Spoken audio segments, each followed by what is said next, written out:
ახლა კარგად მომისმინეთ. მე თქვენი კომენტარები უკვე მივიღეთ და წავიკითხე ჩემს სოციალურ ქსელში. არავით არის ჯანმრთელობის მკურნალობა არ მაკლია და მე არა ვარ სამკურნალო პიროვნება. პირიქით, მე მგონი დავწერე პოსტი, რომ მე აქეთ ვკურნავ კათოლიკ ადამიანებს, რომლებიც ღვთის კანონებით არ მოქმედებენ და თავიანთი ძალაუფლებებით იბრძვიან.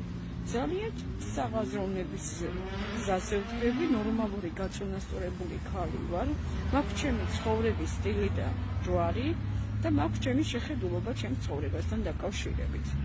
ძალიან ბევრი გამოხმაურებები, ბევრი მიწვევები სხვადასხვა ადგილებზე, დასაქმებებზე და სხვადასხვა ორგანიზაციებში და მაქვს ძალიან ბევრი დაპატიჟება ოჯახებში, რომ მათთან მივიდე და გულითადი მოლოცა და სიყვარული და სიკეთე გააკეთონ ჩემთან. არანაირი სამკურნალო ადამიანი მე არა ვარ და უბრალოდ ვლაპარაკობ სოციალურ ქსელში. სამკურნალო ეთყობა თქვენ თავები, გაქვთ პათოლოგიური აზრები გაწუხებთ თავში, ძალიან ცუდი საკითხით ეკიდებით ამ ჩემს პოზიტივს და ჩემს სიმღერას და ცეკვას. ეს არის თქვენი პირველი დანაშაული, ეს არის პირველი თქვენი დიდი შეცდომა.